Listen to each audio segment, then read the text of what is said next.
Welcome to A Little Unscripted, the show where we pull a random title, spin a random genre, and then try to create a film that honestly shouldn't work and is impossible and is way too expensive and no one's asking for. But that's the fun. 1 idea, 1 hour, and 0 guarantees. Let's make this thing.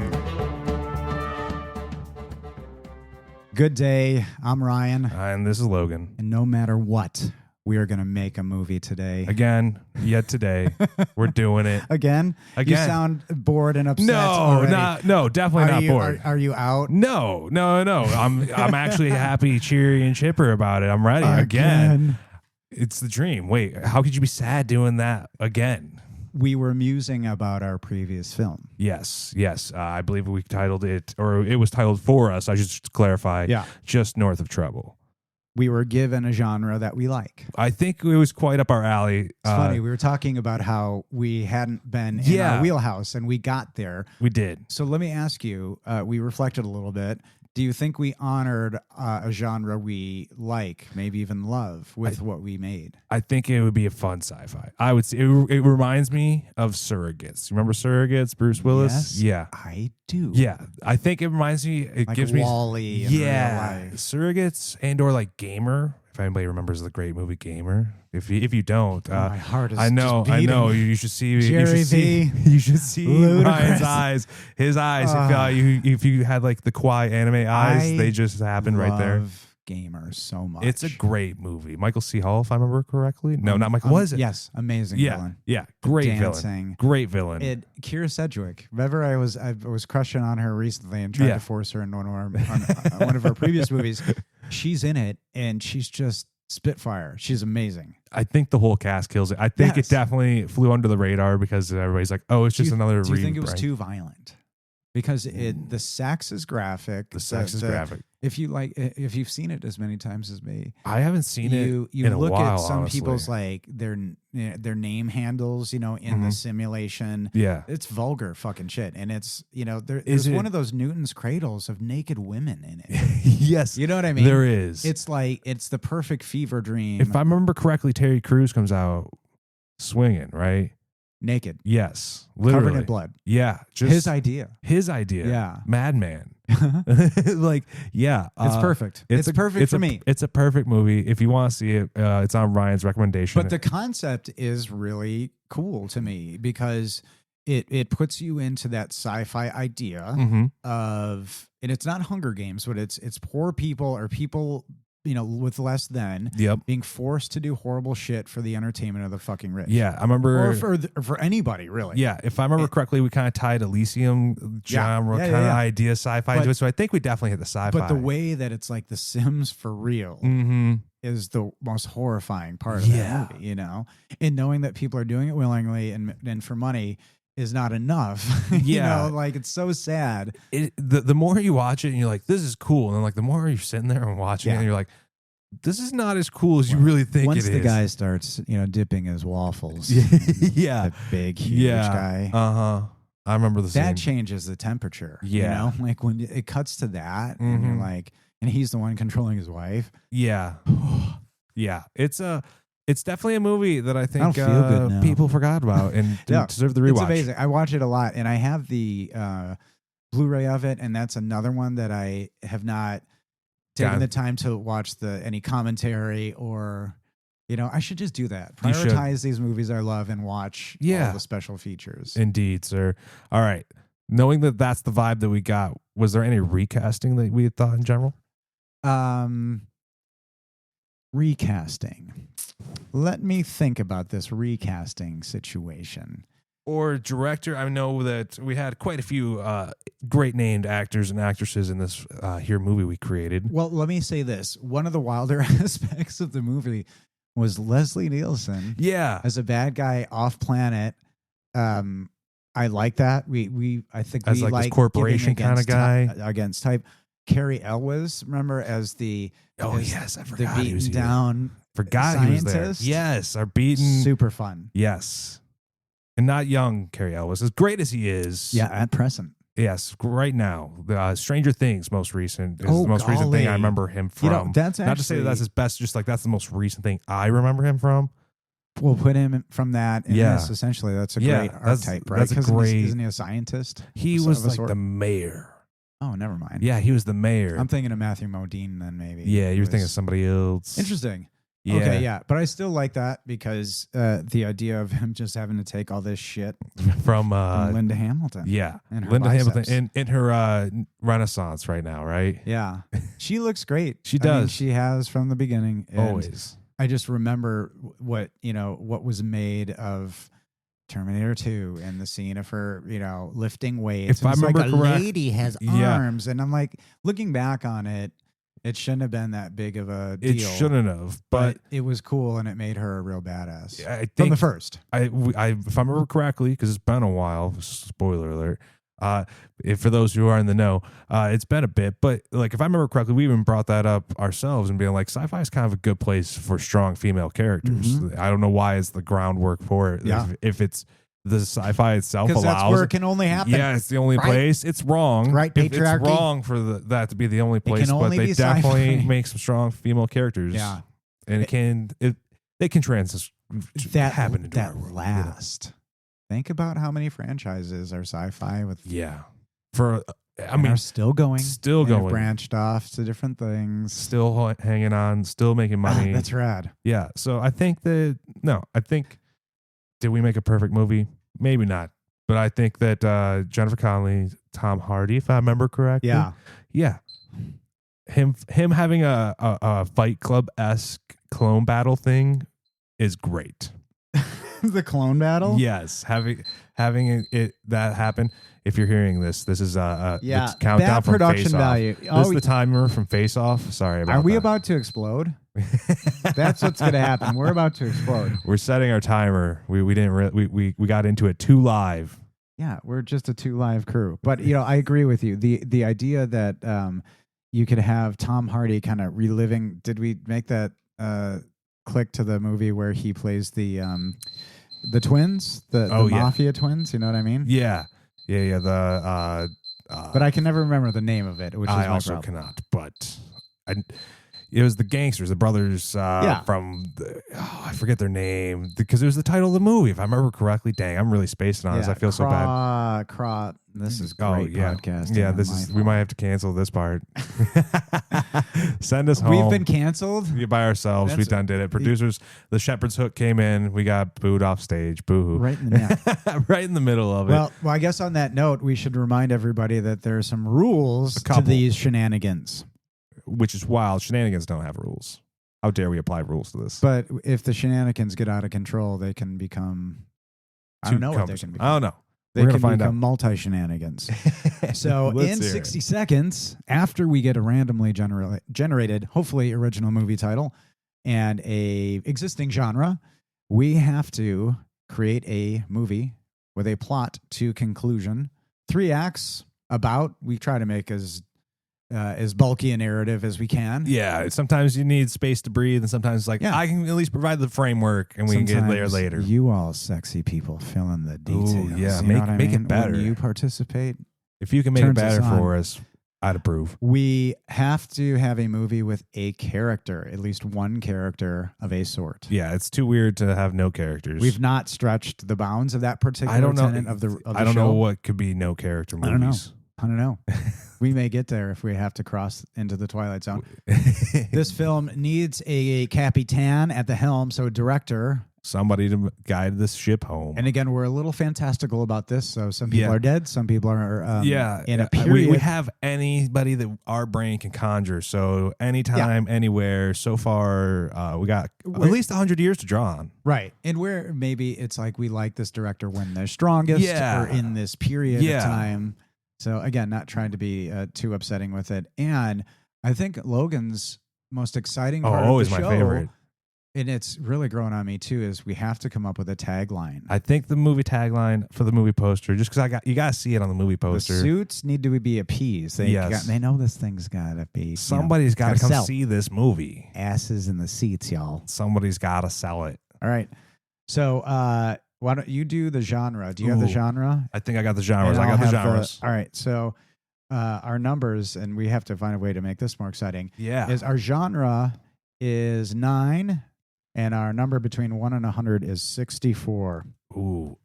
What do you feel about 64? 64? It's not quite 69. I get that. So I'm going to get that out of the way right Say it now. Say it before anybody else does. Unfinished business. Hold on. Unfinished business. Yeah. Biz. I wonder if that is like too simple enough to not be an existing movie. I don't know. It might fit great. These are AI generated and supposed to be not existing movies. Yeah, so far non-existing, but I don't know. It kind of fits in the genre that it gave me. It gave me number 9, correct? I just want to make sure that's what you said. I gave you 9. Oh no, now I'm nervous. No. You say it fits? I think you're going to be pleasantly surprised. Are you ready for this? Okay. The title Unfinished Business is going onto the genre Westerns. Western? Yes. Of all the movies, I feel like of the titles, that feels like it would definitely fit. This is amazing. It's going to start. What's the last Western you saw? Truly. Oh, really? This is going to sound a little silly, but I watched the remake of 3:10 to Yuma yesterday. Oh, I was going to say it's been on my list. It's been circulating in the back of my head. I haven't seen it in a while, but I was like, I do need to see that. Have you seen the original? I have not. This is an instance when I would urge you to see both. Oh, okay. They're both great. Okay, compare them. It's definitely some cool intricacies, nuances, but the premise is heartbreaking and yeah, it's quite a relatable, story. and the acting's rad. So I watched that. How about you? Last true Western. Ooh, let's see. I don't does miniseries counts? Which kind of miniseries? Well, sure. American Primeval. Oh, very cool. That show. I've heard it's great. It's great. It gives me the. I love to tell people because it's like a bit of a history nerd, and it's like, hey, everybody's like, I want to go back to the cowboy times or medieval times. Like, you wouldn't make it 5 minutes. Like, watch that show and then be like, oh yeah, I want to go back here. It's like, no, you don't. Yeah, don't exactly. No, don't be fooling yourself. You're lucky you live in the times you live in. I'm sorry to say that, but like, don't time travel back to those times. They weren't that great. Absolutely, medicine, soaps, showers. Yeah. Why don't you say history hero? History instead hero. of nerd. Ooh, a history hero. Okay, I'm I'll a say history hero instead of a nerd. I guess is nerd too derogatory? Is that what you're suggesting? I don't think it's nerdy. So within the confines of this space, I think we should define clarify. I approve. Fucking heroic. I approve of these terms because this is why I say this, and I'm buttering your bread because I think you're going to help very much. Okay, in all right. Our endeavor, not only filmically, but historically. You know? All right, here's a question. As a Western, do you need it to be historically accurate, or are you just stealing like the themes? No, Bone Tomahawk style. We could discuss what makes a movie a Western. Yeah. This could be current, a la all right. No Country for Old Men. All right, you ready for the generalized breakdown as I'm aware of it? Yes. For a Western, it's generally an old man or man in this wastelands or place that is kind of sort of lawless as law is moving in. As the generalized story is, they are in a place that times are changing and they don't want to change with the times.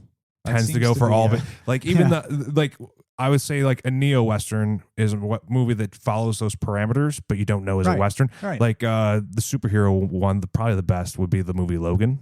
The Wolverine movie. Right. That's like the best neo-Western for a superhero. I don't know if you could do it again, but like Hell or High Water counts as a Western. Drop, by the way. Thank you. Yeah. I definitely planned it that way. Would you consider One Battle After Another a Western? Ooh. Having not seen it, I could definitely see it falling into like a Western category. I just may come from an uninformed place. I feel like I need to see it. Seen it, but there's an element to that because that's about creating anarchy in law. Times changing in a place where a person who doesn't want to change with the times. A Million Ways to Die in the West. Or hyper-aware Westerns, Blazing Saddles, like we talked about. So I think we should go make this a Western, and maybe steer away from the comedy part. Yeah, we're going hard drama. Yeah, Magnificent Seven. Do you want to start the timer and then figure out how to do it? And yes, is that fair? Indeed. I think that's how we're going to have to do this. All right. Well, thank you everybody for listening to this. And if you like Westerns or not, we promise, I think I think we promise, or I promise we think, we're going to make a really cool Western movie. We're at least going to try and make something to watch. I love Westerns. They're the guilty pleasure without the guilt. Come on now. And also, sometimes, surprisingly, can have very strong female characters. Yeah. Quick and the Dead. The Quick and the Dead. Not just that on the nose, but I fucking love that movie. So that, honestly, I think is one of the best Westerns, and people get mad at me for saying it. I was like, it's one of the most distilled because Western the beds stories. Aren't comfortable. Yeah, one of the most distilled Western stories you could get. It's like, we're going to have a shootout in the town, and we're just like, the whole thing's about a shootout. Boy. Where's that little boy coming from? Yeah. Makes sense. Everybody was armed back then. It's great. Nobody had their next meal. Nobody had it. Can you imagine? Just the drive of your life is that. Mm-hmm. That was for most people living decent to modestly well. Yeah, you didn't know when you were going to eat next. Might not know where you're going to get water.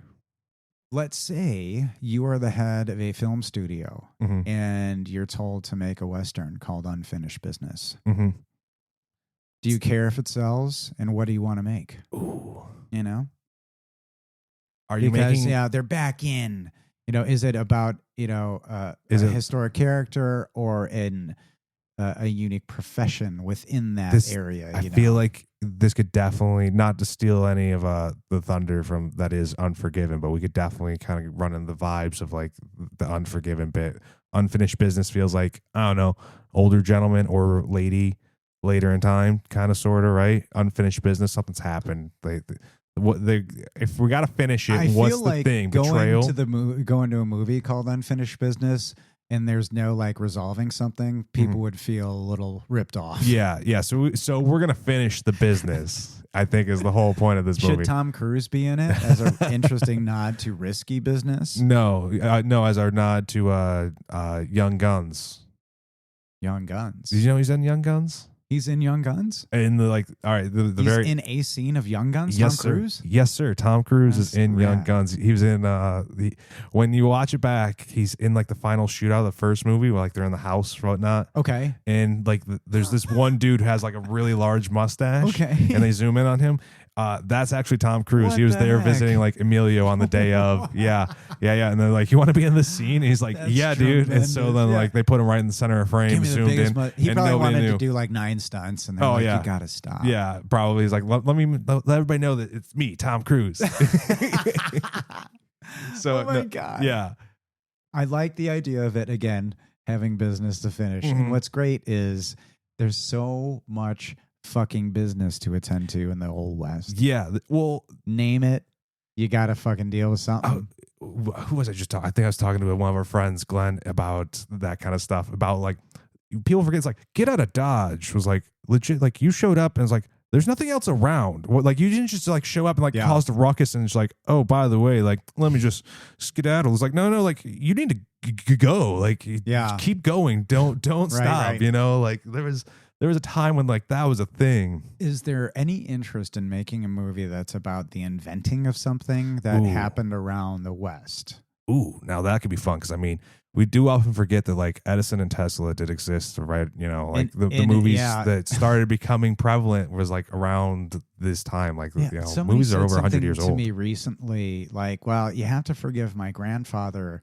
Like, he grew up in the first school that was on the prairie in the land. Dang. And that was within our, our lifetime ish. Mm-hmm. And times would be a change. You know, it's like, holy shit, you know, and you mentioned the interest being when there's friction, between a new element coming in, disruption of the old way to the new way. What if we ramp it up where it's like, it's not quite a Western in the idea of like, you know, it's happening like way far back in the West? What if it's more like turn of the century, like there's still cars and stuff, like early 20s kind of situation in my head?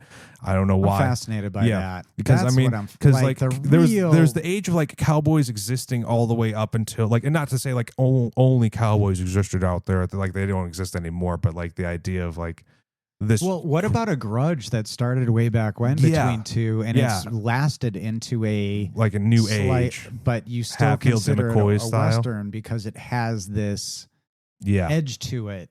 Yeah, you know what I mean? And it's literally on the nose. But what you've done is you're taking it through this specific, you know, point in time? Is it more interesting if it's in an interesting place? And historically, you might have to help, but I'm throwing out non-traditional places. New Orleans. Yeah, I was gonna say is like the South. You know places, what I mean? Because that gives you a little more latitude for something like that, which is exciting, actually, a Western around this time. I mean, even one of the most famous is Sundance in Bush Cassidy. Yeah. You know, like they go down to Bolivia, right? And it's like the whole thing is about their flee through Latin America. It is. Well, the whole movie is it's on the run. They're on the run. Yeah. So I think the idea of unfinished business is whoever it is, they're coming back to a place, right? The idea of like they're coming either to get somebody or something, right. Unsure yet. Do you like the idea of it being between two main characters? Ooh. So you can cast a young one and an old one? You could. You could also do very much like The Good, the Bad, and the Ugly, where you kind of have like this one person coming to town and there's multiple factions that we're dealing with, kind of all vying for the same thing. I like the idea of tying it to something long-standing that is both, you know, evident in the 1800s and in the 1920s. You know what I mean? Whatever it is, that's a fun hook. Yeah. So whether it's two people feuding throughout that time or one person dealing with something unique that, you know, pits them. Yeah. Is its idea that's stolen? Is it vengeance for some, you know, all the traditional vengeance, murder, killed my family, everybody's family's dead. Don't have a family in the West because they're going to be killed viciously. Always. Because you looked at somebody funny at the bar and spilled, you know, got ash in their drink and now your family's fucking dead. I did kind of want to run I felt easy to fall into the dead family thing, but I'm wondering if instead of that. What if it's theft? Yeah. I was actually, what if it was the family was thefted? The unfinished business is this person. Fun.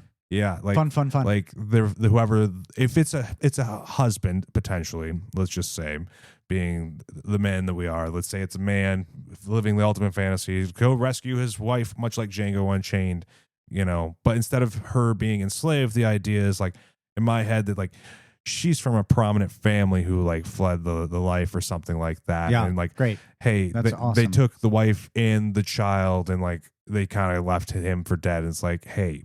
Don't if you do live, don't ever come back. Don't do it. And it's been, you know, years, something like that. I think that's great. All right. I feel like we got a premise. The idea of like we could make the idea of the early family abduction to be for a really weird reason. Like that's not necessarily as common. Like just family abducted. Like what the fuck? I mean, realistically, like in the time frame that we're running in, it's like depending on the family, you could say she was already in an arranged marriage and she ran off with somebody. Like that's right. You know, that's something that you can't do. That's a story that feels pretty compelling. Exactly. And I feel like that'd be a Western that I don't think has been quite done. I don't know if you've seen one like that. I haven't seen one quite like that. Not off the top of the dome, at least. But no, there's hundreds of those. Well, I like taking these little little left turns because, well, it's all about masculine problems in the 1800s typically, right? And this is an interesting one because you leave somebody like just legitimately broken and you leave what could have been broken, but it has to take this leap to a modern age. And why does this come back? You know, why does this come back to haunt whoever the villain ultimately is? Yeah. And again, it like sitting for so long, and then you're like, what the fuck? Yeah, we're talking like was 10, 15, 20 years. Why do you care about this? How do you even know? Right, took you this long. Or is it the same person? Is it the same? Ooh. So like you can't have a 30 or 28-year-old father of 10 in the 1800s. I guess you could. Here's this. What if instead of it's like the husband, what if this family, the husband and this lady that run off, if this is the story we're running with, they run off, we get the story of they fall in love and they have the family, right? But like so-and-so, some group shows up to reunite this woman with her real, quotes, family. Right. The fight happens. They end up absconding with her and leave this father figure husband for dead. Only like their young child still alive and like witnessed this thing happening. So then we actually get to tell the story through like the kid trying to rescue their parent. Like, right. And the kid could be any gender then, and then we kind of subvert kind of the story that way. just trying to spitball here and be like, Yeah, that's fun. I think that could also be fun because it could be the idea of like they took their father's name potentially. Well, I guess, if it's young enough, like it's late 1800s, 20 year old, you could have an older actor, right? You could. I like the idea of a family being taken for like this macabre reason. Yeah, like, oh, you've already been betrothed to somebody else. Well, it helped them build whatever they build. You know what I mean? I like it bound these like two corporation family empires together. Yeah, and I like the idea of having to take down some kind of something that's they're modern. like a shipping magnet. Yeah, you know what I mean? So it's not super modern, but it's modern enough. So you can have this badassery happening with this character. Yeah. Yeah. Rutger Hauer in his prime. All right. You know what I mean? Yeah. But like the idea of that Unforgiven, I mean, his vengeance is yes. Man, all right. Do you imagine an older male character? And if so, who do you want your older male character to be? Who you want the father figure to be of the story? Who are you imagining? Do you have anybody in mind? The idea that it's a Western, unfortunately, evokes a lot of the same people. So I love when they take a chance with somebody. Definitely, like Matt Damon in True Grit. That was really cool. It definitely was, because he's not. But I would love to see Matt Damon this age do that, because he'd definitely be a combine different it with and I never saw these, but the Bourne. Oh, the shaky cam. So you pitch Bond it movies? and it's like Jason Bourne, but he's from the West and he's infiltrating a mob. That would be pretty fun. Maybe it's a mob infiltration. It's kind of a mob infiltration, so early mob. A Chicago story. It's an early. Is it still a Western in that sense? Well, yeah, it's early. I mean, the 20s, right? Right, we are getting there. You can have overlap from. You could, but it's this mentality, but it doesn't have to be that, because that may be two periods coming together. But I like the idea of it being late Western. Mm-hmm. That's this the industrial taken, age, and he is robber baron. They've profited off of this. Mm-hmm. Yeah, or you find out something horrible, like he didn't really want me. He wanted the little one. You know what I mean? Yeah. So the dude's married to a girl who's way young, and the wife has been conscripted into something horrible. You find that out later. Yeah. You think they just needed the family as a placeholder, but really fucking traumatize these definitely people think initially, and then we can definitely get with some trauma on this. All right, so this is a good framework for the story. Yeah. Do you want to keep trying to track down an actor, or do you want to I'm thinking about younger. This is interesting. You're thinking about kind of main character. I started with their younger version, but let me throw it back in your court, and I'll still think for the main badass. I mentioned Tom Cruise. You're looking, but in somebody that you can do makeup on, but is kind of older. I said a Rutger Hauer, which is that vengeance-y thing. Is our main bad here? Are they? Yeah, but what do you want out of them? Are we imagining a true 1-to-1 comparison? Or are you talking I want a patriarchal head of the family mafioso kind of style because Don? The main character or do you want is nobody? He's nobody. I gotcha. Because he was supposed to be somebody. He was supposed to just at least have a family. Mm-hmm. So, but somebody who is maybe tied to a Western, who has that swagger. Somebody who's got that factor. That's maybe known for it. Okay. And I hate to say McConaughey. It would be fun to see him play a bad guy. Take his intensity from Reign of Fire. Just hear me out. Maybe even have him bald. Bald McConaughey. Okay. Still wears the hat. Mm-hmm. Fucking bald. Bald McConaughey. And his veins are hanging out of his head. Dude is just super intense. Quiet. However he wants to do it, but he could still get kind of ripped. I was gonna say, is this man that he's portraying, is he the right hand? I'm imagining if he is he's the go-getter. He's this is the guy that the family. He could be anything. He's been. I mean, if we're being really true about it, he's been. Everything has been taken from him. That's a great, and that it hones. A single-minded psychopath. Yeah.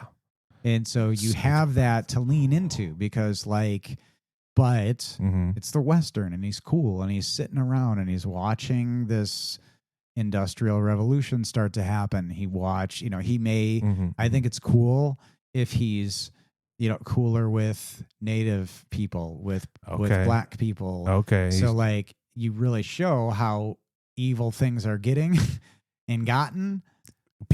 People of all walks of life So, can and that dread like evil. that like helps, you know, like ultimately in the finale, like because of his alliances with real people, you know, whatever is taken down. Or it's a Crocodile Dundee 2 situation and they're drugged back to the West. Oh, okay. So, he kidnapped something of theirs. Okay. So it's their fish out of water, maybe a little bit of his, and then so it's like the op of kidnapping, whatever. Yep. And then the remainder is like them. This is the score. Like in his backyard, maybe. Okay. So it is another thought because it gives you a little bit of both. All right. So we're thinking you want me to find an antagonist that's got a great. Oh, you're looking for a bad person? I don't know. You're the one that sent me down this track of McConaughey Reign of Fire style, and I'm like, ooh, who would be that guy? Who could? I think that's a tough adversary. That's a tough adversary because I think McConaughey is a big presence on screen. If he puts everything, again, I'm obsessed with that character in that movie. Again, he's great. The temples on the side of his head deserved to be recognized. It's so intense. All right, I got somebody. I think. Don't say Christian Bale. No, no. It's funny. As funny as it would be to reunite them, or Gerard Butler, because he's also hysterical. Also hysterical. Man, another tie into Jerry B today. No, Danny Glover Prime. Danny Glover Prime. Ooh. How prime we talking? Give me the prime. When are you talking prime? Oh, just so I can imagine. Maybe, well, like it would have to be a little generational, but you know, starting with Silverado. Okay. You're thinking. I don't know. Right Who there. are you thinking? I was throwing stupid stuff at you. I was going a little new, and I did say in my like descriptions of westerns. This is why I like you. But Chris Pine. I think Chris Pine would be really great. It would be really great. I love him. Yeah. Hell or High Water and we've got like a fucking masterpiece. Yeah, he definitely undersells that movie in a way that people don't understand. I don't know why he didn't get so we more need awards. McConaughey bald. Yeah, to be the intensity. All right, so is Chris Pine like? Are you saying he's our father figure here? He's he's our sad. He's our sad dad. Is he going to be our sad dad? Oh, we make father. I thought you meant the villain. Oh, is he our villain? Yeah, I just want to make sure I'm clarifying because I'm like we've talked father about figure. Who's the father figure? I don't know. That's why I was like, if the villain's Chris Pine, which it is. Yeah. Now, like I just want to make sure. I was like, my brain. I was like, I'm trying to juggle. I mean, over here. My Chris brain's Pine like, needs to represent the progenitor of the evil to begin with. So he is.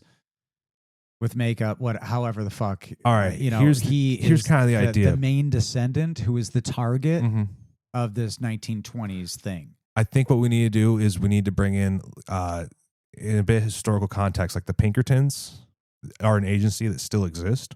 They've been bought out by another private agency, so they're not like quite the same as like the ones from like the Jesse James Civil War era.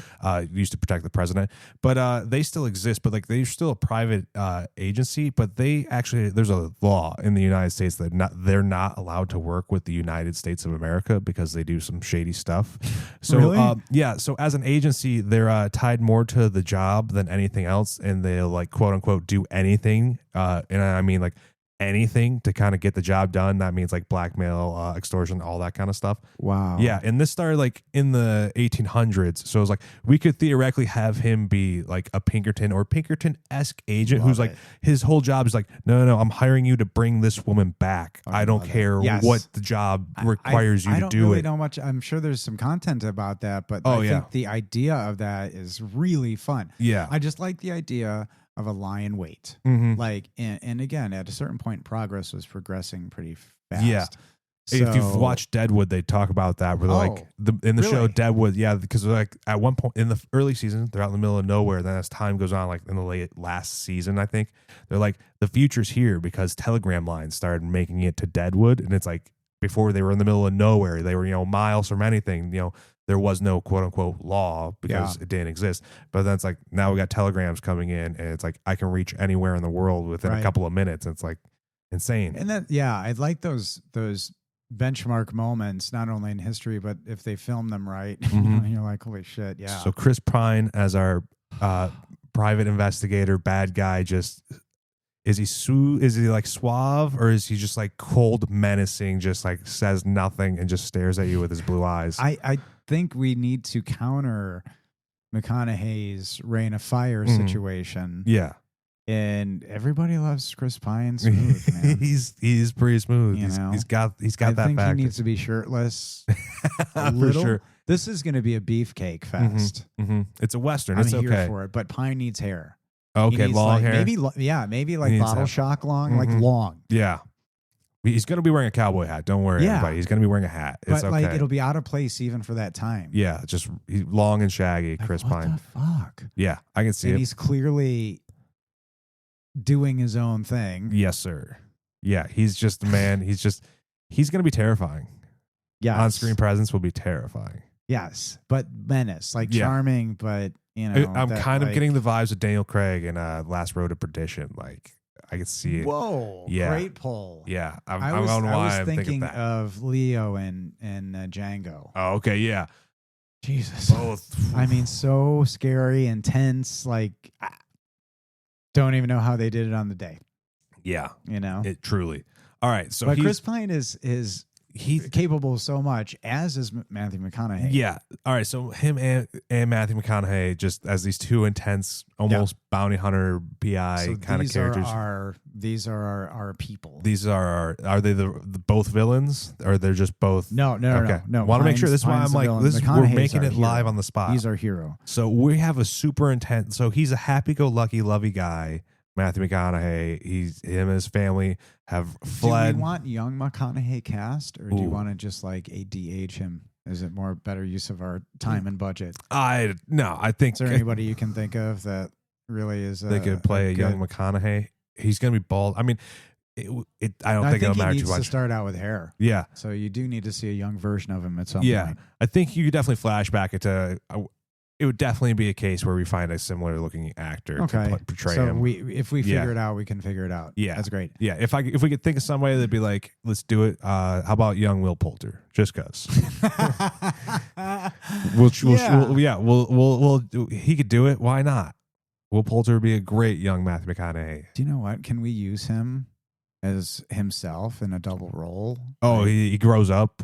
as like somebody else later. He plays the kid. Even a bad guy, like Pine's number one henchman. Oh, he's also there later as somebody else. Sure. yeah, like Pine's henchman. Yeah. Like a total nutbag. Yes, because Will Poulter's great. Okay, that's great. All right. So like, who's this lady that that McConaughey falls head over heels for, saves her from her arranged marriage? How is that? So I don't know. I forget how we got there. But So the idea I'm coming at this is like she's part of like this giant like magnate family, like shipping magnates. Like she's part of like this upper crust echelon family. We're talking like late 1800s. Like she's arranged And marriage, she's with betrothed, him. something. She's not with Wow. McConaughey's character. She's actually like Right. he's just a guy or a friend or something to that effect. You know, as the story progresses, you know. But the idea is they run away together. I think they fall madly in love, and then the terribleness comes after, you know, a few years after they're firstborn or something like that. You know, the PI tracks them down out in the West, and I'm going to is throw where this things one out happen. here, and Yeah. it may change the throw tones. the Pinkerton thing off, maybe not. Let's hear it. But I like the idea that McConaughey has this family. He already has it. Yeah, Okay. and they're taken. Oh, And, and- the reason why is Pine just needed to look decent Oh, okay. to get this business thing done. What was the business thing he needs? What's the And that unfinished could, business? That could be, you know, like the Empire. You know what I Oh, mean? okay. That's the simplicity of it.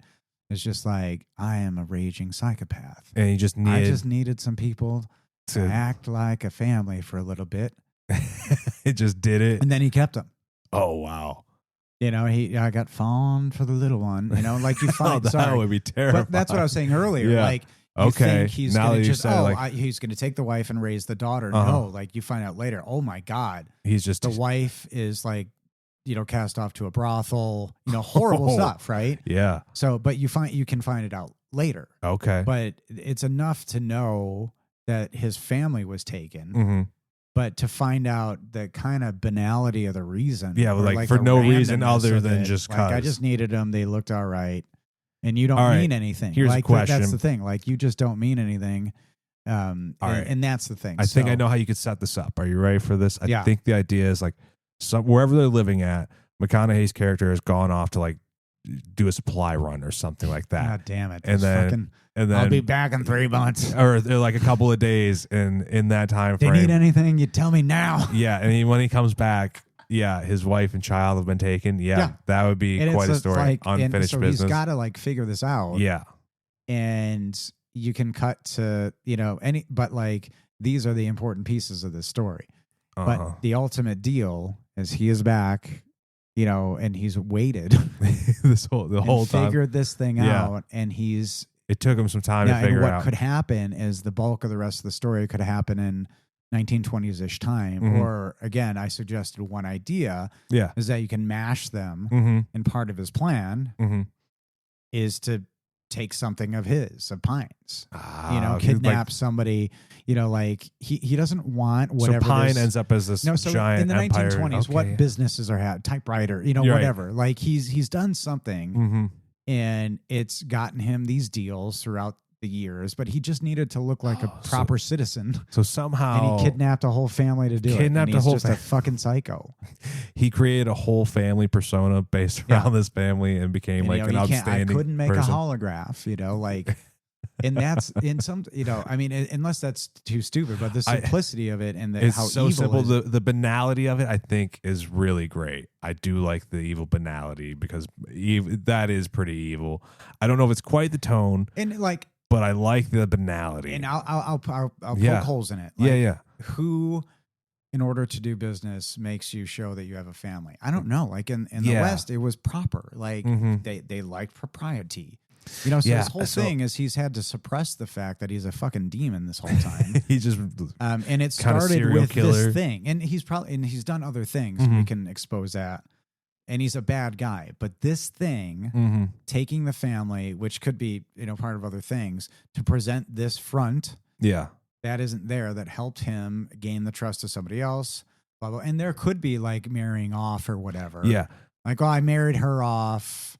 I could see that. I didn't care, but the idea that you think he just decided to keep him, and then you're like, oh, that's bad. Oh, he took the wife. No. What if he threw the wife away and he took the daughter? Yeah. So that's now you have all this like that feels pretty dark conflict, and a lot of Westerns are dark. A lot of Westerns are dark. That is true. That's a good point. Good point. Good counter. I could see it. I could see these things happening. Is why he's mad, Logan. This is why he's a madman. This is and the thing is, he's had the family enough to really care for them. You know what I mean? Like, dang. And that's why you're like, well, why would this guy be that upset? Well, this feels a lot like Taken, 1890s. And that's the idea of like a whole family is taken. Yeah, I think for no reason, just he needed somebody, and you were gone, and you don't mean anything. Yeah, and it helped me do this, and oh golly, this all happened too, and here what we if are. He committed some crime along the way?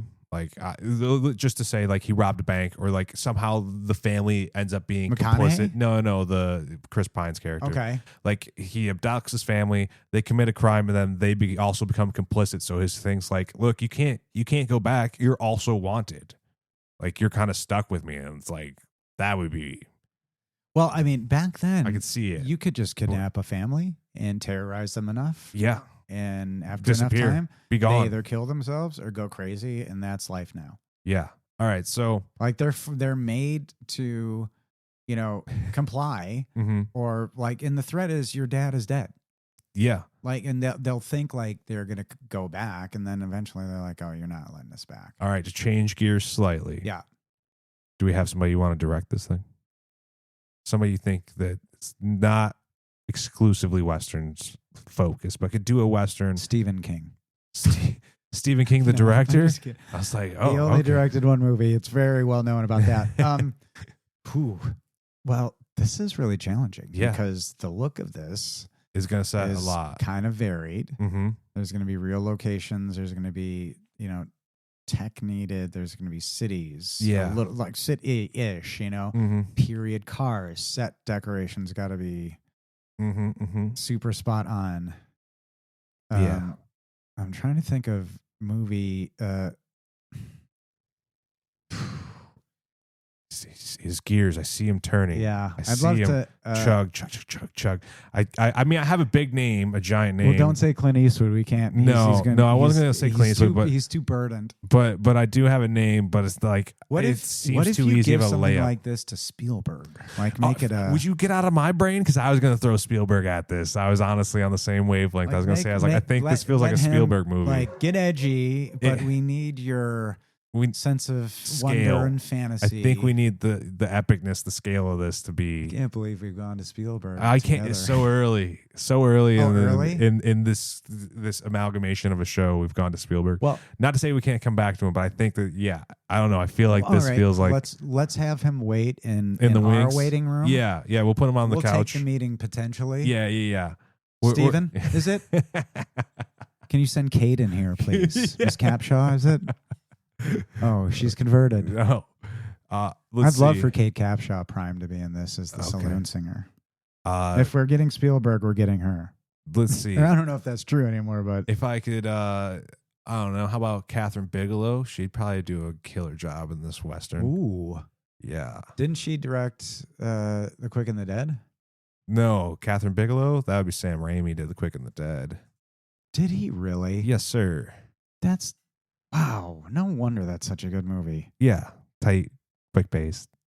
Gene Hackman, Russell Crowe, Sharon Stone, Leo.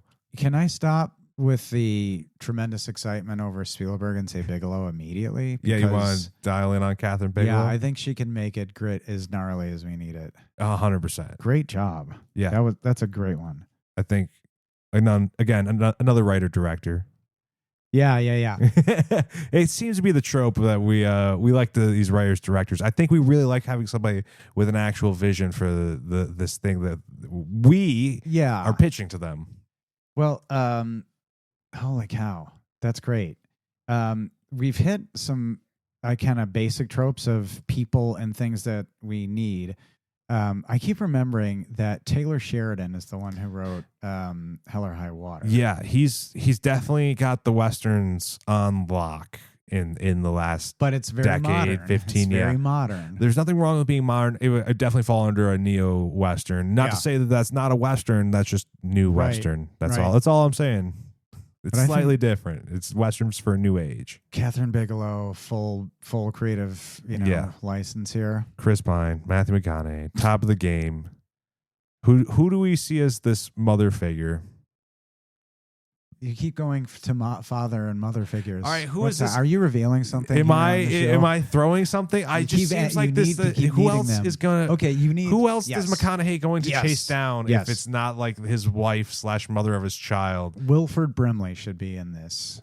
Oh, okay. I do not know who that is. I need a Never photo. mind. Never mind. Never mind. If I can't. If you want to look it up, if I need to look it up, yeah. Yes. Give me some movies while I look up. Can while we're being selfish, can we put Sam Neill in it as a of course as a Wiseman? As like he's along the way. I don't give a shit. Sam Neill needs to be in it. I don't care if it's cliche. Does he have a great thick Irish accent? Irish? He's Irish. Oh no. Or who am I thinking of? Sam Neill. Well, all right. Why? Oh no. Am I spacing it? I believe. Sam Neill. Let me pull. Ladies and gentlemen, I apologize. I'm doing. Yeah, my brain. I'm confusing myself. With the different actor. What's wrong with me? He's a New Zealand man, but he also has a great Irish accent because you've seen him in Peaky Blinders. I'm thinking of the wrong person. You're thinking of the wrong person. I was like, man, I thought for sure he had an Irish. It's not Shepard. You know who I'm talking about. Do I? I don't know. Yeah. You know the Kool-Aid man. You know the guy. You've seen Roadhouse, right? Yes. Okay, it's Roadhouse. not. It's not Patrick Swayze. No. It's who? Come on. People are dying right now. They're everybody's choking themselves.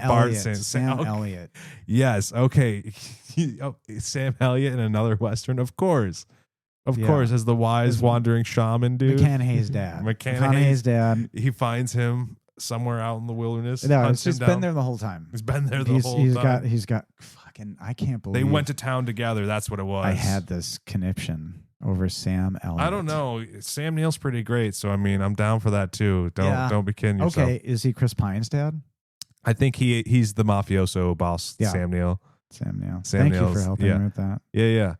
No problem. He's the like, magnet. He's the one The who's New like Zealand thing is always great because what's the movie he's in with the kid from Deadpool 2? That fun New Zealand movie. Oh yeah. And he gets to do kind of his own accent. Yeah, I think where he it's the sounds like only thing. himself. You know that movie? Mm-hmm. I he do. and him are in the woods. It's super great. It was like the Hunt for the Wilder People or something like that. Is that what it was? That's exactly it. That's what my brain's telling Well me. done. Digging deep. But I feel like that's him doing kind of his accent, right? Okay. I can see it. I can see sounds him a being bit like New this shipping Zealand-ish. baron, Yeah. like this magnet, like Okay, this that's Robert the Baron-esque dad. character. Not even the dad, just like, But, like, associate. I can see associate. like a part of it. Like, Yeah, he's tied to the Chris Pine's character somehow. Proliferated this. Jimon Hansu. Oh, Can I have? Yes. Because we talked about Yes, this, of like him course. being cool racially and being progressive. yeah. Can he be somebody who really helps McConaughey out? Of you course. know, in a way. Yes. However, along Mm-hmm. you know, as a tough, as a Yes. help with a fight. I Yes. love that actor. He's a great man. And very profound. I think maybe I like it if he's, you know, in a suit. Ooh. He's trying to help him navigate the city a little bit, you know, but he's Yeah. also tough from back in the day. Okay. But I love Jimon Hansu. I think if he I can could see him be being in that, this movie. Yeah. because having that, As like this guide figure.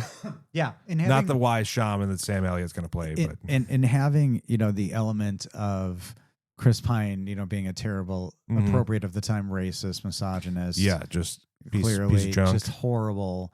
But having that comeuppance is Oh, always yeah. fun, and having maybe Maybe- Jimon as his city yeah, maybe liaise too is fun. I'm wondering if maybe this is how he gets found.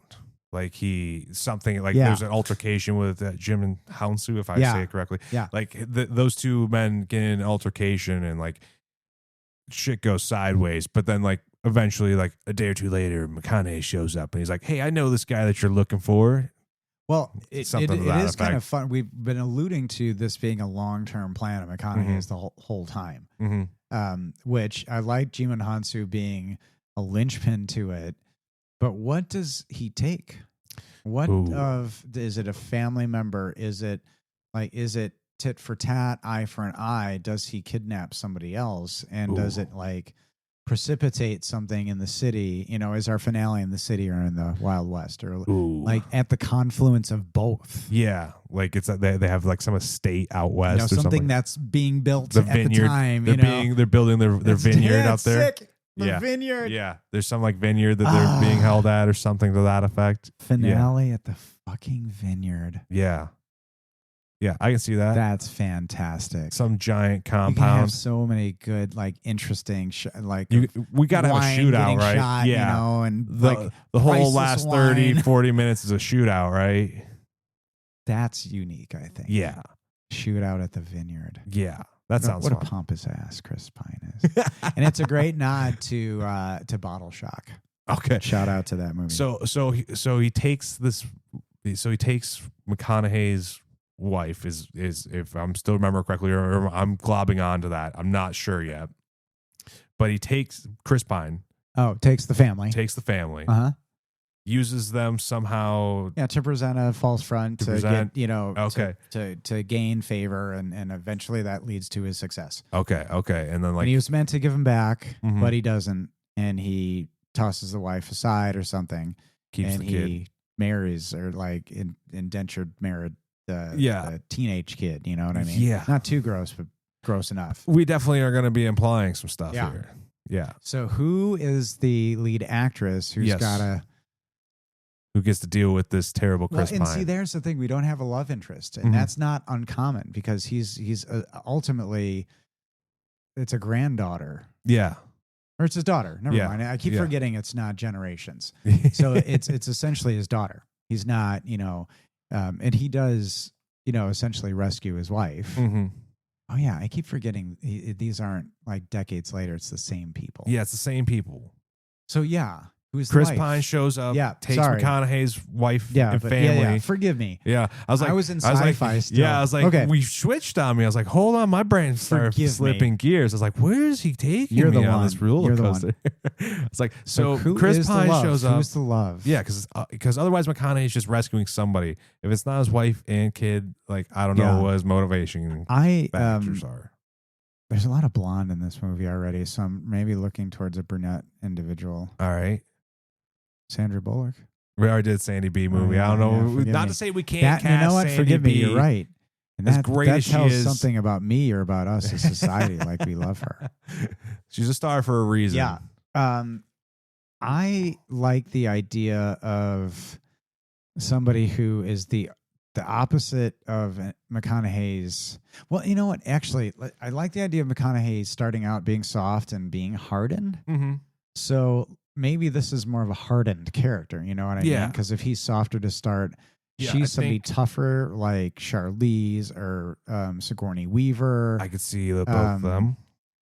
Those are maybe non-traditional. I'm trying to look somebody up. So give me a moment, but keep me rolling. Give me names. And I like the idea of a stronger character. Rachel McAdams, by the way, I would love to see her in this as this character. Just saw her in I'm going to say the name wrong, but Save Us, Help Save Us, the Sam Raimi film. Oh yeah, and she destroys. Okay. So I'm gonna stop with that and say my pick would be Rachel McAdams. Okay. Because she is tough and she's funny and she's scary. And I think like the idea of her, being into some kind of servitude and having had it tough, her toughness is what keeps her going. You know what I mean? Mm-hmm. I think that's a solid selection. I'm trying to look up the person. I'm like, who are you thinking of? That's why I was like, conversationally, if like you want to throw some shit out there, like the old days. No, I'm trying to look up these movies that I'm like, why can't I remember? So I apologize for everybody. I was like, I wish I knew. Yeah. The movie that I'm talking about. I was like, I can't remember the movie title, so I was like, it feels like I'm slipping gears here. The daughter wise, I'm going to shift to the daughter because I think that could be a really important character because they have to be like a teenage, forced teenage. Remember, bride. we get any time in history, we could pick somebody. Like you do young Judy Garland if you wanted to. Yeah, exactly. And the idea of this person starting that way, which is totally common back then, and then it had to start being in vogue, but they're out of vogue rather. Forgive me, but there had to be people who were like, no, this is cool, and other people going, I still want to marry teenagers, and at some point, before the laws came about, people were bummed out that they didn't get to marry teenagers any longer. Yeah, you know what I mean. Like seeing a Drew Barrymore in that role because she's had young trauma. Yep. I think she would be really dope. And at appropriate age, you know what I mean, as the daughter. I can see that. Definitely and the Rachel McAdams thing could probably work. I wish I could give you the name of the movie I was thinking. I was like, why can't I see it? I could see all the actors and actresses, and I was like, I can't think of the name. This is almost impossible. It's not a thing. It's not a movie. It's not a movie. You're trying to do what we're doing right now. You know what's crazy is did I fever dream it? You're making. I fever dreamed this movie. That's what happened. You got to lock in. I got to lock in, ladies and gentlemen. I apologize. Well, my brain. Okay, so if it's not Rachel McAdams, and you like the idea of somebody strong, Gina Davis is always going to be great. Yes, God damn it. Yes. Gina Davis is always a wonder. National treasure. You're fucking right. I don't even know she's from our nation, but she's a national treasure. Rachel McAdams, forgive me, but Gina Davis. Davis. Where did that just come from? Cutthroat Island? Because that movie fucking rules. Kiss Kiss Bang Bang. Hell Is she in that? The Long Kiss Goodnight? Yeah. She's great. Fuck she's an action star. I don't know. I love it. How could we forget about her? So what's interesting is, we've got Pine. He's got a henchman in young Will Poulter who can be a crazy. Yeah. In these westerns, there's always the crazy person. Yeah. And Klaus Kinski plays one often. Well, he played one in every movie because he was. But it's easy to do when you are crazy. I would love to have this. Like this person's really adjusting to society, having a real tough time. Like you can't. Shit like that. So wait, is he more off-hinged than Chris Pine is? Is that what you're suggesting? No, Pine's cool, baby. Oh, okay, that's right. Pine's cool, suave, He's smooth. Evil. He just did a shitty, horrible thing. He's married to little Drew Barrymore. Not E.T. Drew, but young enough, old enough. Teenager, yeah. And Gina Davis is disposed of. Yeah. Does Matthew McConaughey get to run into her along the way? Does he find and rescue her? I think the whole or she family gets needs to away, be like she rescued. somehow like escapes the cool servitude thing that is, she like, gets sold into. You know, it's been so long that you could have some, tension about, will they still be in love? Oh, they, yeah. Like It's she been a is while. really fucked up. You know what I mean? It's been years. Yeah, and his modus operandi may you could write him like, I don't care about them. I just need to do this. Yeah, I need to finish this. Like, This is for me and now. It's not for me to have anything. It's so you don't have it. Does McConaughey's character die at the end? No. You sure? Because I think it's more tragic if he lives. Because if you write him like with it's more tragic that he lives, that like he found his love and his child, and there's no connection. Oh, that is pretty tragic. That is a downer. And society has kind of moved on. Like, I mean, all right, so I'm imagining this kind of almost Taxi style, where like he gets in a shootout and it ends. What like if Gina Davis dies? Ooh, I'm just throwing some things out there. I mean, I could see it. Westerns can go dark. I mean, it's like you're given latitude to see horrible racist stuff to kids, and they're like, "Oh, that was the time." And yeah, but also human, kind of human, and we're like looking back with we like to look back with rosy colored glasses and be like, "Oh, it's fun," and this, that, and it's like, yeah, people died of dysentery. Doctors weren't great. Syphilis. They didn't study hard. Yeah, I'll tell you that. Yeah, like gangrene. Books chances are you were gonna die. Everybody's like, "Oh, I had so many kids." Like, yeah, because if they made it past 5, you were lucky. Yeah. So, first act is, introducing the story, obviously, and second and third act are, a bit of, the journey. You have flashback, you have setting up like how Chris Pine created this empire. Yeah. Things along the way you find out, like he didn't marry the wife, he abused and married the kid. Really awful, horrible stuff, which it's a Western, and all just like you weren't home and you don't matter. Yeah, you're just happy. I was gonna give him back, but you know what? I didn't. Evil happens all the time. And like these people banality. just wouldn't do business with somebody unless they had a goddamn family. And I liked your family. What if that's just it? Like he happens to see them in town. Well, that's what I the mean. thing. Like that was you weren't home. Yeah, I happened to see you. Should have been home. I happened to see you and your wife and your small Sam child. Neill comes out of nowhere. It's like, home now, bitch. Sam Neill again. Sam Neill, you really dinosaurs in this, man. Sam Elliott. the man who hunted Bigfoot and killed Hitler. Yes, all of it. All dude. those things. The Big Lebowski. He's in it all. The mustache and all. Pageantry. What the fuck is wrong with me? You're mixing up your Sams. Yeah. Sam, I'm not. I'm so sorry, Mr. Elliott and Neil. Both genius fucking actors, in my opinion. Top notch for sure. Class.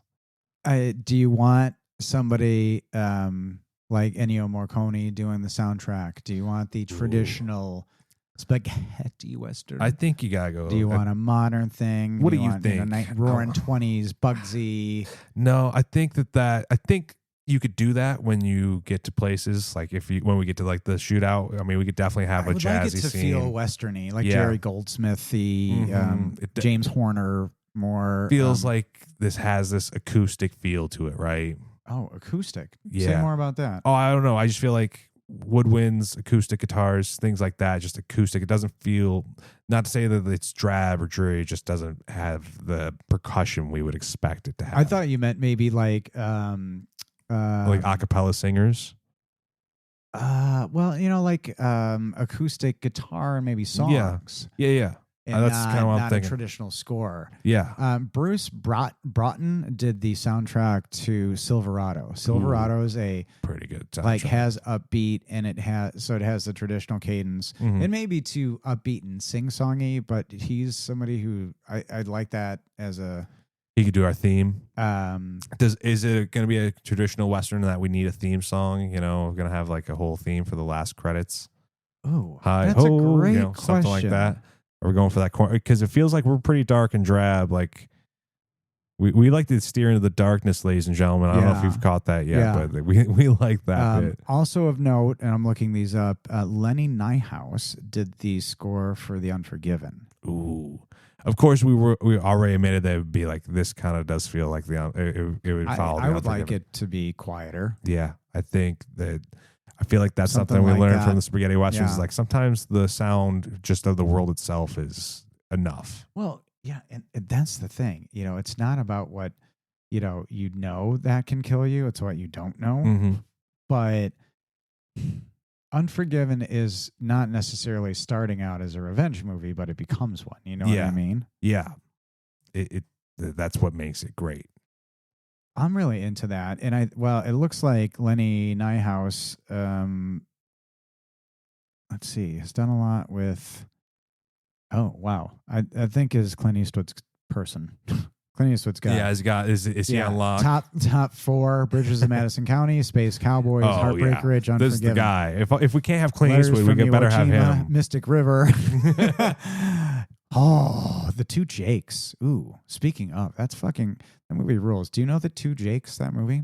I do not. It's Jack Nicholson and it's Harvey Keitel, and it's an actual sequel to the Jack Nicholson movie Chinatown. Oh, really? Do you know Chinatown? Yeah, I have seen Chinatown. And it was on, it's a 1990 movie, and I was on cable a lot, and I was obsessed with it. I was obsessed with Jack Nicholson for a long time. He's a great actor. There's a reason he gets the awards he gets. All right, I finally remember that movie that I was thinking. Oh my God. I can't believe I thought of it. I finally did it. Are you ready? Yes. The actress I was thinking of is Madeline Stowe. And you probably don't know her. Oh my gosh. Or maybe you do. Stop. Hold on. I just said the Two Jakes. Yeah. She's in the Two Jakes. Is she in the Two Jakes? Fuck Did yeah, I she just is. scroll by and didn't even notice it's a it? gnarly scene too. She's on all fours. She is in the Two Jakes. See? Man, all right. Very special. The reason is, she was in Bad Girls. I was trying to think of Bad Girls because Drew Barrymore's in that movie. It is a Western, a 90s Western. Yeah. It's like, of course. But she's also in 12 Monkeys. And this is where, I think the spew for, Gina Davis, because I think who was in Andy McDowell? Andy McDowell was I was trying to get to Bad Girls because I was like, I remember this movie and I was like, I can't. Then you're like, it's a fever dream, and I was like, no, it exists. Drew Barrymore was in a Western. Madeline Stowe is in definitely a Western called Last of the Mohicans. Oh yes, she is receiving the "I will find you" speech. She's the recipient. Yes, she's great. She's going to be found. Do you think that she could replace Gina Davis in this role? Oh yeah, either way. I like Gina Davis a little bit more. Okay, she's a little harder, a little tougher. I can see it. Madeline Stowe, we just watched 12 Monkeys recently with great movie, with fam, good the movie. Teenagers, and Brad Pitt kills it. And he deserved an award for sure. I'm surprised he didn't get an award %. for supporting actor. And we hyped it. We hyped this performance, and they're already fans. Oh, how could you? You know what I mean? But I was, and my son asked me a really interesting question. He's like, "Well, how is it that different?" Mm-hmm. And I said, it's just different than anything I've ever seen him do, any other character. Yeah, truly. And I couldn't articulate it past that. And they're like, oh, shit. Yeah. And it's something it's got to be seen. Yeah. We've covered, I think, all of the grounds that we need to cover. Except one. Oh, shit. I don't know how much time we have left. 7 minutes left. Man, we are giving ourselves the skin of our teeth. Your we have a tagline. chill is so remarkable. I look at you. I was just like, you're a great friend. You're a great person. You're a great partner. I try. Well, we've been dancing around a couple, and I think this is what's kind of interesting. And because you weren't there, yeah, because you weren't there. Because you weren't there. That's what you're thinking. Because that's the thing. Why did you do this? Because you weren't there. Because you weren't there. That's it. Dang. I mean, we've been saying that a bunch, and that's the heartbreak of this movie. Yeah, it's so simple. So Matthew McConaughey's gonna find Gina Davis, and it's like they're gonna go, and it's like we haven't resolved that. We get potentially. Maybe she dies in his arms. Maybe he dies in her arms. We don't know. At the gunfight at the vineyard. Yeah. Again, I'm still because that's a you great, weren't there. Great. Yeah. Because it's so cold. I love it. Because you weren't there. Unfinished business. And it's, it makes sense. It's that banality. We've got some time. Mm. We think about the elements, right? Family. Mm. Like there could be an element here because it means nothing to Chris Pine. Yeah. He needed it for business and it's everything to him. But at this point, and he's waited intentionally for whatever reason, whatever. Yeah. It's happening. It's Catherine Bigelow. And it's like, I realize that you may have all moved on. Mm-hmm. and I don't care, but I have to do this. Yeah. You know, so is there something about family being, because usually, I mean, you could have it be upbeat. its family business. You could have unfinished business. You know, I want to stay away from the family. Yeah, business it sounds thing. too campy. That's interesting though, because it sounds may be campy. Misleading. Yeah, it definitely changes the tone of the movie we're going for. Yeah, if you were to put that tagline, I don't know. That's why it has like taglines. Side note: I'd love to see the poster painted like the old days. Yeah. And it show the contrast of like the city part and the western part, and you know, have that be a thing. I love the idea of McConaughey's emergence as this bald kind of, maybe he's got like tattoos on his head or something cool. Something, and he's fighting these dragons, right? And he's got a battle axe with it. That sounds like a very different movie. Is he riding in an Abrams tank? Does he have a necklace of dragon teeth? Rain of Fire. You know, I've said it every day. I think I say it. It's on your Mount Rushmores. Well, the idea that the music is subtle, the plot, it's relatable. Something was taken. I mean, he finds out along the way. Yeah, he was not picked. Wasn't a vendetta, and he's nobody. Yeah. That's why you just were off the farm that day, and that's our life here, and it sucks. Sometimes terrible things happen to good people. Yeah, and this movie's about them getting the just desserts. Yeah, right. We get to end it on, and he's been transformed, and you're sad for that, and there could be parts along the way that shows the old with hair. What he looked like on his on his quest. Remember you across the West, and he could have some. I love for a few dollars more, the theme of the bad guy. He has this pocket watch, and have you seen the fistful of dollars, few dollars more? Good, Bad, and the Ugly. It's a trilogy. Anyway, yes, but not like in the sense that I can keep the bad track guy of has this watch, music, and he lets he's insane, and he's brilliantly portrayed, and he lets this watch chime, go down, and that usually the end means he's going to shoot you.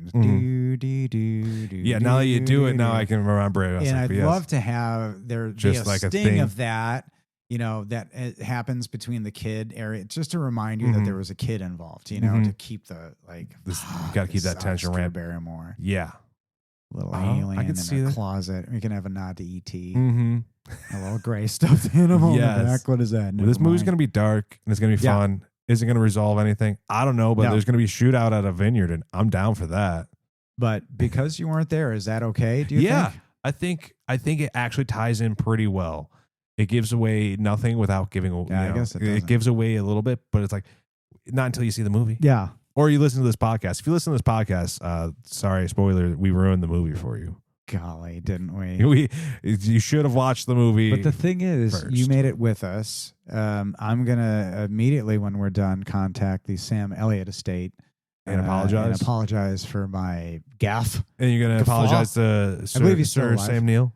Sir Sam Neill. I don't know if he's a sir, but he's a sir in my I've promoted him a lot today and his film, Hunt for the Wilder People. They're great. They're great movies.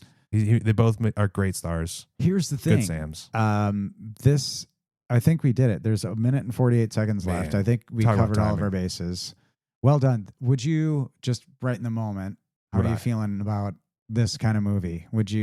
It'd be a good movie. Is it need to be in the mood for it? It's probably going to be about 2 hours, 12 to 20 minutes. Definitely going to be a little bit longer of a movie. Somebody might call it a period piece too. Probably going to be a period piece. But you're okay. You're going to watch this. If we have enough action, I think it'd be worth it. Django definitely blows the standards away of if you have enough fun bits, people are willing to sit for that movie. And on the box, it says channeling his reign of fire rage. Yes. And the fanboys and gals would be and we definitely are going to put some Easter eggs for sure.